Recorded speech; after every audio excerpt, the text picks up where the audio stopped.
Инициатором выставки картин в региональном историко-краеведческом музее стал сын Дмитрия Савостина, художник Сергей Савостин. Одна из узнаваемых героинь творчества мастера художественного искусства – круглолицая, темноволосая и темноглазая гагаузская девушка. Творчество Савостина отличительно самобытностью и проникновением глубиной в национальную культуру. Видят это направление, они подключаются, я обратил внимание, активно, и в целом получается общая картинка.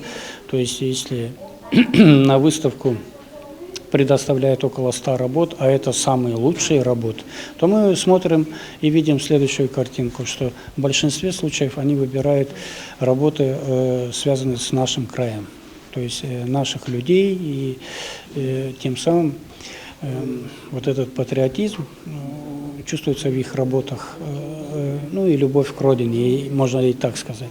Поэтому нам приятно, что мы, объясняя им, они сами приходят к этому. Повторить работы Савостина невозможно. Он сам не копировал картины, добавлял, совершенствовал их, но не повторял. Первые графические листы представлены Савостином в конце 60-х годов. Художник создает триптих «Баллада об Аглане» и серию «Линогравер» на Буджакской земле. Он мог передать истории баллад, легенд, сказок на одном холсте. Савостин иллюстрировал книгу сказок гагаузов. Во всех письмах он любил в качестве автографа рисовать свой портрет. У меня сохранились 2 книги с его автографами. И вот действительно он подтверждение тому, что он любил рисовать свои портреты на этих автографах. Работы художника размещены в Третьяковской галерее в Москве, Канаде, Турции и в других странах. Известный гагаузский художник Дмитрий Савостин родился 2 мая 1942 года в Вулканештах. Окончил Республиканское художественное училище имени Репина в Кишиневе, затем графическое отделение Львовского полиграфического института имени Ивана Федорова. Дмитрий Савостин более 30 лет назад открыл художественную школу в Камрате. Многие современные гагаузские художники стали его учениками. В художественной школе есть преемники творчества Дмитрия Савостина. Дети, посетившие выставку, заинтересовались его работами. Я люблю, в принципе, рисовать карандашом и люблю картины карандашом.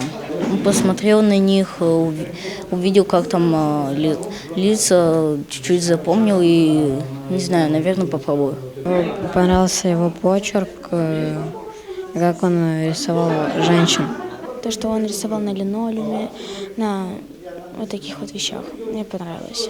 Он нарисовал прям там все четко, все ясно, я тогда смогу это понять. В 1986 году Дмитрий Савостин был активным инициатором создания Союза художников Гагаузии и в начале 90-х годов совместно с другими гагаузскими художниками организовал первые выставки в Приднестровье, Азербайджане и в Турции. Его творчество самобытно и уникально, и этим интересно всем поколениям и культурам.